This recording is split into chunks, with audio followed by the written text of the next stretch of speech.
Democrats rejected multiple clean bills to provide relief. The American people are tired of games, they seek leadership, and President Trump delivered.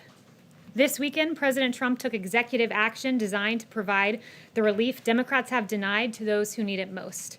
Through 4 executive orders, he took the following steps. On the payroll tax, he deferred payments of the employee portion of certain payroll taxes from September 1st through the end of 2020. On unemployment assistance, states will provide 25% cost sharing, amounting to a total of $400 per week in benefits through the end of the year. And then third, he extended the eviction protections. President Trump will direct HUD to prevent evictions resulting from financial hardships caused by the virus, doing everything in his executive capacity to make sure those renting and those homeowners are protected.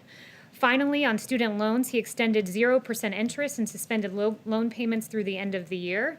The bottom line is that these actions will help Americans. President Trump is for the American people, and Democrats failed to deliver. Also, earlier this year, hundreds of Americans, working men and women at the Tennessee Valley Authority, the TVA, were told that they would lose their jobs to lower-paid foreign workers imported from abroad, and then suffer the further indignity of training their foreign replacements. President Trump boldly and resolutely intervened in defense of these hardworking Americans, rallying to their case, rushing to their aid, and taking action to restore their jobs.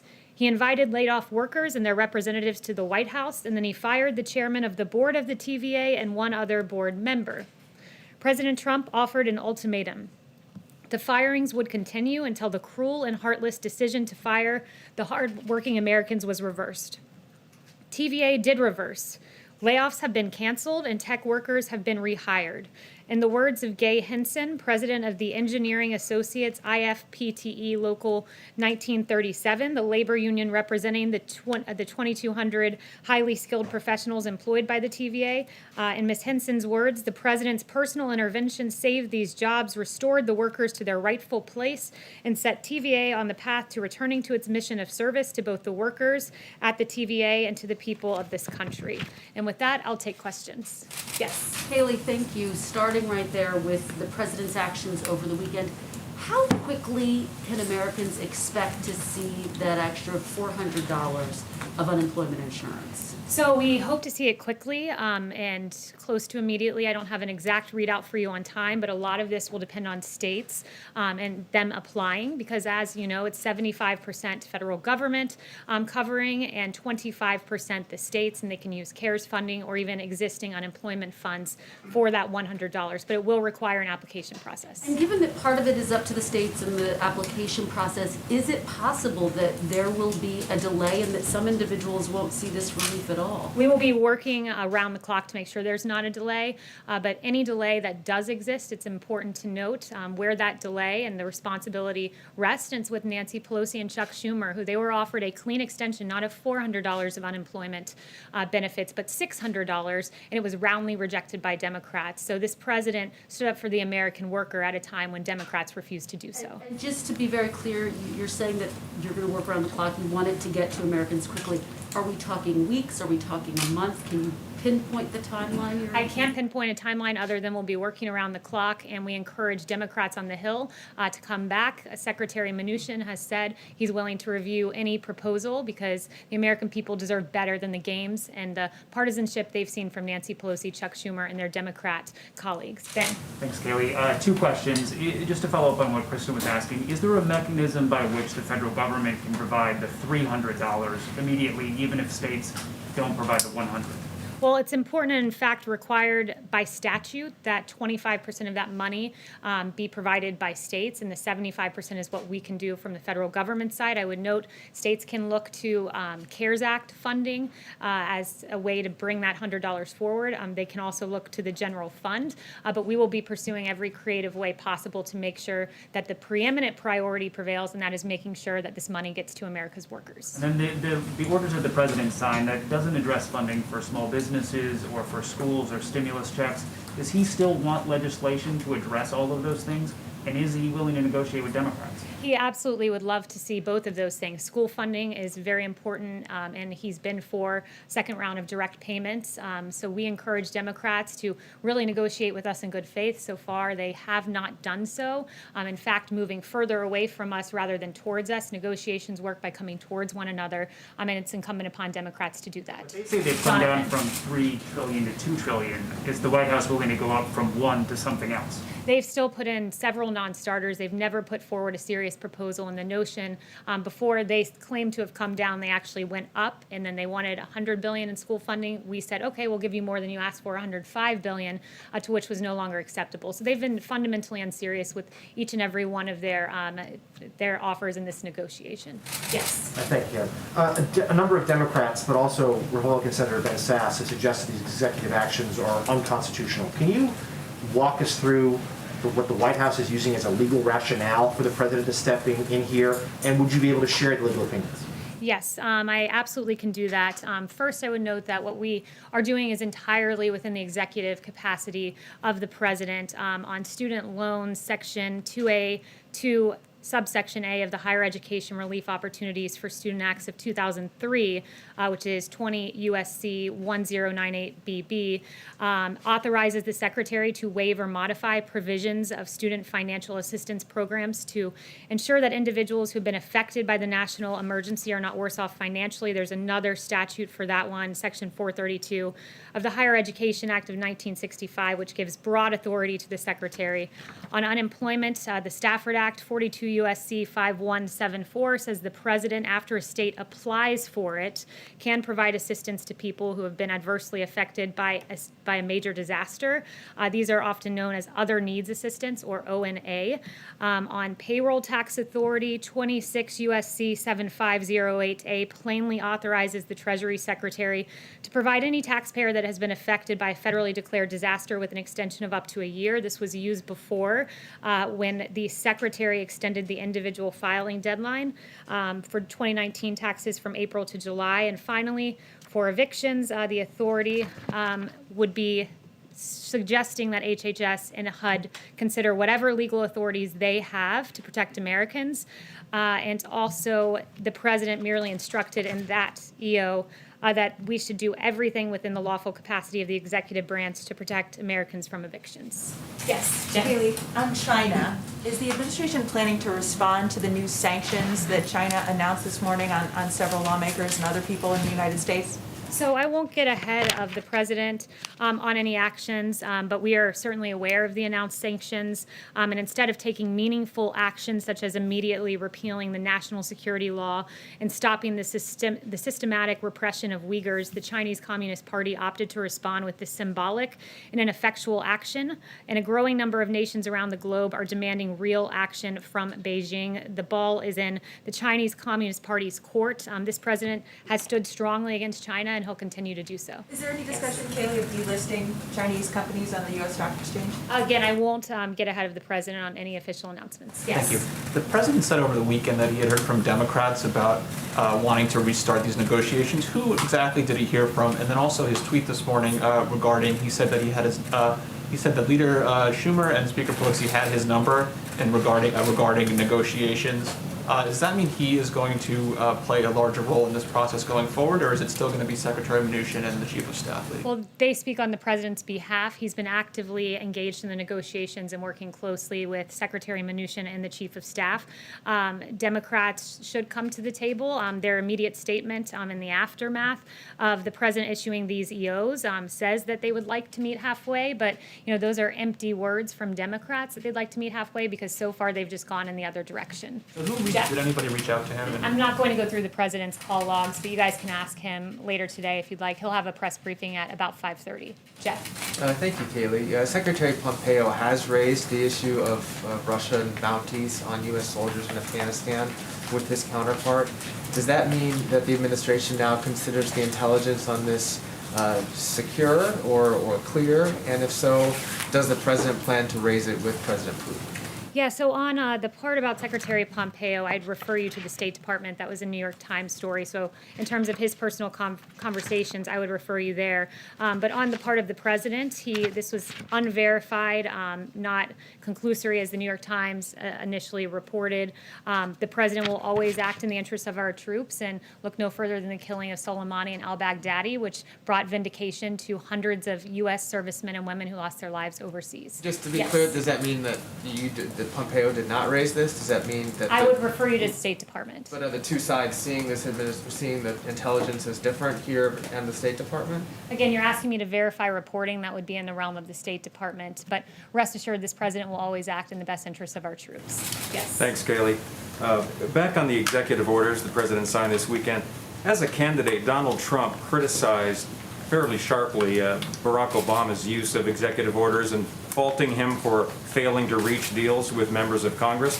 How were the president's actions this weekend any different from President Obama's? They're a lot different when you consider the fact that President Barack Obama utilized executive order to push forward a policy that he denied he had the right to push forward 23 times on DAPA and on DACA. He said at least 23 times, I don't have the power to do this, and then he went on to do just that. I've already listed out and enumerated the various legal authorities on the part of the president, and in terms of deal making, I would note that the CARES Act was landmark legislation, at really the height of this pandemic, that brought relief to the American people, and that was negotiated within 1 week from first drafting to enactment. And by comparison, if we want to go back to President Obama, the American Recovery Act during the Great Recession took roughly 3 months from inception to enactment as law under single-party control. This president managed to push the CARES Act through divided government, a very big accomplishment on the part of the president. Yes. Kayleigh, the deal that the president announced late last month with Kodak to make new drugs in the United States is apparently on hold now amid allegations of insider trading. Is the president concerned that his infrastructure here is being misused, that the Defense Production Act funds are potentially being misused? Would he pull the plug on the Kodak deal, and what does it say about the safeguards that you have in place that this potentially could have resulted in insider trading? So first, the president will always act in the best interest of the American people. As you noted, as soon as we became aware of these allegations, the International Development Finance Corporation said that the recent allegations of wrongdoing raise serious concerns. We will not proceed any further unless these allegations are cleared. The president has strong faith in the process here. We've used the DPA more than 30 times to increase production, and it's been to great effect when you consider in the stockpile we've seen vast increases, tripling the amount of N95s, tripling the number of gowns, 4 times the number of ventilators on hand at 69,000, and we'll have more than 10,000 more by the fall. So this president has used the DPA effectively, but we're certainly aware of the Kodak allegations and take them seriously. Would he pull the plug on that deal? I'll leave that to the president, but he takes these very seriously. We Thank- won't speculate as to what that investigation finds. Thank you. Yes. 2 questions, if I may. The president just tweeted that Gettysburg would be one of the 2 sites he's looking at. What can you characterize the message that he'd want to be sending with that choice, if it was that choice? Yeah, I won't get ahead of the president as to what his convention speech will look like, but the president has done a lot to bring this country together. We've faced unprecedented challenges, and he's worked to make sure that the American people are best equipped and taken care of to rise above the challenges that we face, and he has a strong record of achievement that he'll be touting on that day. Sorry, the other question, if you don't mind. Is there a message to the protesters in Belarus? Is the president looking at that? Is he supporting them? Yes, so we are looking at that, and we're deeply concerned by the Belarus presidential election. Severe restrictions on ballot access for candidates, prohibition of local independent observers at polling stations, intimidation of opposition candidates, and the detention of peaceful protesters and journalists have marred the process, and we urge the Belarusian government to respect the right of to peaceably assemble and to refrain from use of force.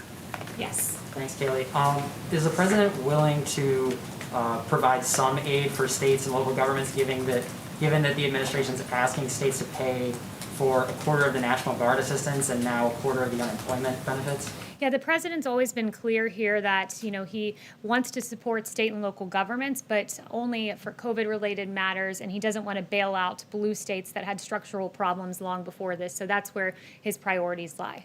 Yes.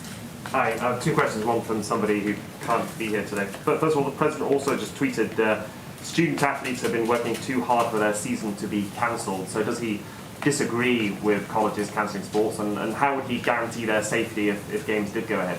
Yes, I spoke to the president in the Oval Office about that just before walking out here, and he is very much would like to see college football safely resume their sport. And as he mentioned in that tweet, a lot of these college athletes, work their whole lives to get, 4 years. Sometimes if they're redshirted, an extra year if they're lucky. They work their whole lives for this moment, and he'd like to see them have a chance to live out their dreams. And a question from Anthony Leake of the Chronicle Fashion Guide. Do you have any reaction to the resignation of the Prime Minister and Cabinet in Lebanon?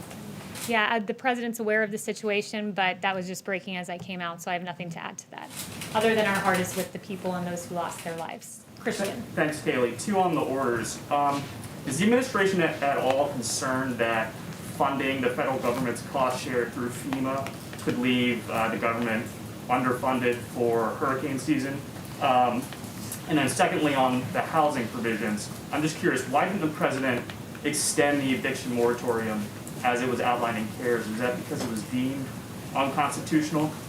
So on evictions, I would note that the president took 4 strong actions here. And again, the eviction moratorium there was a temporary moratorium put in place by the CARES Act. So the president did what he can within his executive capacity, and it was 4-part, taking all lawful measures to prevent residential evictions. Number 2, instructing HHS and CDC to take measures to temporarily prohibit residential evictions. On HUD, prioritizing federal fundings that can be used as financial assistance to struggling renters and homeowners, and also HUD working with its grantees and partners to ensure that homeowners are not forced out. And with regard to HHS, as they explore their executive authority here, 42 U.S.C. 264A authorizes the Surgeon General in consultation with the Secretary to make and enforce such regulations as is in his judgment that are necessary to prevent the introduction, transmission, or spread of communicable diseases. So it will be within HHS's purview to determine whether COVID meets those standards, and it could go a long way in helping Americans who face eviction. And your second question... It was about FEMA. Is there a concern that, pulling from the disaster funds could leave them underprepared for the rest of, the worst part of hurricane season coming? Yeah, so there is that snapback provision that if FEMA does get below a certain level, that money will snap back. So that is certainly a concern, and we'll make sure that 2 things happen, that Americans get paid, but also that there's enough funding there to safely go through hurricane season. Yes. Thank you very much. 2 questions. What would you like the White House would like to see happening in Lebanon right now, next? And this weekend, the U.S. reached 5 million coronavirus cases, and Brazil 100,000 deaths. As healthcare experts compares the response from both governments. What went wrong here and there? So first with Lebanon, that was your first question. We're monitoring the situation closely. As I've said, our heart goes out to the men and women who lost their lives. It's an absolute tragedy. And the president participated in a virtual conference with international leaders to work closely in our international response effort. We are delivering aid to the region, and our deepest condolences go out to the victims. With regard to the U.S. response to the coronavirus, we've done more testing than any country in the world. And we do identify more cases. We do have, after all, the most testing, as the president has noted. When you look at the U.S. response, the therapeutics, the beginning of this, there was no coronavirus test. It was a novel virus, but we immediately worked to get more than 100 emergency use authorizations to identify various types of testing on therapeutics. There was no therapeutic that we knew to work with COVID. It was a novel virus, but again, this president worked, and there are more than 210 clinical trials on therapeutics, and we have dexamethasone and convalescent plasma, remdesivir, and others, and the vaccine to be on pace to be completed by the end of the year. When Ebola, it took 4 years to go to completion. This president is securing a vaccine at the fastest rate ever for a novel pathogen. So this president has a really historic coronavirus relief response that we're happy to talk about. Comparison between Brazil and the U.S.? Thank you, Kayleigh. So going back to his question on HHS and executive order, is there no real solution then for people who may be facing eviction by the end of this month or early September? Well, there is a solution. I've mentioned the 4 things that we've done and will continue to do, but the real solution, the holistic solution, rests with Congress and Nancy Pelosi and Chuck Schumer coming to the table. This president instructed his administration to find every single way possible that without congressional Democrats who have been unrelenting and lacking in any sort of care or empathy for the American people, at least when it comes to their negotiating tactics, if they're not going to act and care for the American people, he would. So he instructed this administration to pursue every legal avenue available to us without Chuck and Nancy, and he's done just that. And then on the Chanel. Thanks, Kayleigh. Just so that with the president bypassing Democrats stalling with the stimulus bill, as we've been discussing in this room, how pressing is it to actually have a next phase bill? Because it seems that the executive order and the 3 memoranda that he just signed really was kind of a wish list of items he wanted to pass. So how motivated is the White House to push for a next phase stimulus bill in spite of what Mnuchin said this morning? Yeah, the White House is still motivated. You know, the president would love to see the direct payments to Americans. The president would love to see the school funding. There are several items that we'd like to see happen. The more relief for the American people and those in need in particular, the better. But this president, you know, has taken action to alleviate some of that burden. But make no mistake, there's still much more that we'd like to accomplish. But that includes having willing negotiating partners in Congress. And so far, we have none in the Democratic Party, it seems. And then finally, one thing I want to leave you guys with is that 18 days ago, Mayor Ted Wheeler tweeted, "What I saw last night in Portland was powerful in many ways. I listened, heard, and stood with protesters, and I saw what it means when the federal government unleashes paramilitary forces against its own people." He, in fact, called our federal agents paramilitary forces. And around this same time, our federal officers were facing rioters, barricading officers inside the courthouse, trapping officers inside, launching of commercial-grade fireworks. A federal agent's hand was impaled by planted nails. 3 officers were were at least temporarily, I should say, blinded when a laser was put in their eyes. This has been an ongoing tactic by the rioters. That was 18 days ago when Mayor Wheeler stood with the rioters and against the, quote, paramilitary forces. But just 4 days ago, it appears Mayor Wheeler had a change of heart as local officers took over the situation in Portland, and he now, I guess this is what he believes now, quote, "When you commit arson with an accelerant in an attempt to burn down a building that is occupied by people who you have intentionally trapped inside, you are not demonstrating, you are attempting to commit murder." He could not be more right about that. It is a drastic change. It took him 73 days, I suppose, to come up with that realization. And what we're seeing in Portland with 6 nights in a row, riots being declared. On Wednesday, you had some of these rioters shining lasers in officers' eyes, disable security cameras, broke windows, used boards to barricade the doors, and start a fire with 20 sworn officers and civilian employees inside. This is unacceptable, and it is encouraging to see that the liberal mayor of Portland finally seems to realize that. Thank you, everyone.